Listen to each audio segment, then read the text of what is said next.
अब सरकार में होना चाहिए कबाड़ सलाहकार। इतने सालों में विभिन्न सरकारों को कबाड़ के दम पर घुमाता रहा उपाध्याय क्या अब एक पद के लिए योग्य नहीं हुआ क्या? खबरनाउ ने पहले भी बताया कि कैसे ये शख्स हिमाचल प्रदेश के नेताओं से लेकर अफसरों को कबाड़ पर नचाता रहा है। देखिए खबरनाउ द्वारा दिखाई गई ये पुरानी खबर। हिमाचल के उद्योगीकरण की सबसे बड़ी मिसाल। बद्दी का नाम बोलते ही याद आते हैं बड़े बड़े उद्योग या उन उद्योगों में रोजगार के साधन। हिमाचल प्रदेश का युवा नौकरी की तलाश में बड़ी बड़ी सिफारिशें लगाकर बद्दी आता है रोजगार लेने।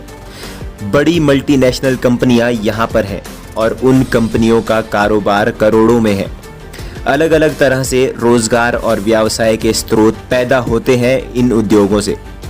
ये तो है बद्दी की सुखद कहानी और अब दिखाते हैं तस्वीर का दूसरा पहलू। बद्दी के इन उद्योगों में स्क्रैप लेने के लिए किस प्रकार होड़ लगती है, आइए समझते हैं इस स्टोरी से। आज हम इन उद्योगों से निकलने वाले सिर्फ कबाड़ की चर्चा करते हैं। यहाँ पर सालाना लगभग 1000 करोड़ से ज्यादा का कबाड़ का धंधा है। सिर्फ बद्दी में ये धंधा है और इसे पाने के लिए जो जुगाड़ किया जाता है उसमें सत्ता या विपक्ष की कहानी नहीं होती है, बल्कि सिर्फ पैसा और पैसा बोलता है। अगर कोई ये सोचे कि उनकी सरकार है इसलिए उन्हें काम मिलेगा तो ये उनकी गलतफहमी होगी, क्योंकि यहाँ तो कबाड़ का काम सिर्फ और सिर्फ हिस्से से मिलता है, जिसका प्रमाण हाल ही में बद्दी की बड़ी कंपनी के कबाड़ को लेकर हुआ हंगामा है, जहां सत्ता दल के ही 2 नेता आपस में भिड़ गए और ताकतवर नेता अपने व्यक्ति को काम दिलवा गए। मजे की बात यह है कि काम लेने वाला व्यक्ति कांग्रेस विचारधारा का है, जो पिछले कुछ समय से काम लेने के लिए हाथ पैर मार रहा था, लेकिन स्थानीय भाजपा के लोग लेने नहीं दे रहे थे। तो जनाब बड़े नेता की शरण में पहुंच गए और काम ले आए और भाजपाई देखते रह गए। ये तो थी पुरानी खबर, अब आगे की कहानी सुनिए।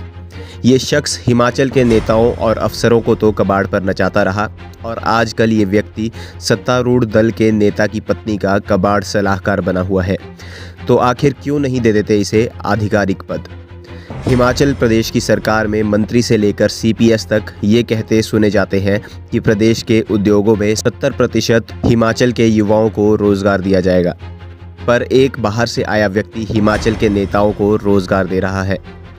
हमने बताया था कि कैसे इसके पास कोई प्लांट नहीं है, कैसे इसके पास कोई STP नहीं है, कैसे इसके पास कोई गोदाम भी हिमाचल में नहीं है, फिर कैसे इसने पिछली सरकार में पर्यावरण विभाग के अधिकारियों के साथ मिलकर प्रदेश को चूना लगाया।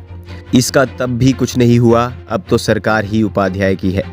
बतौर उपाध्याय मौजूदा सरकार को बनाने में उसका योगदान है। उसके गॉडफादर को उसने जीतने में फंडिंग की है, तो कार्रवाई कैसे होगी? जल्द होंगे और भी खुलासे कबाड़ सलाहकार के।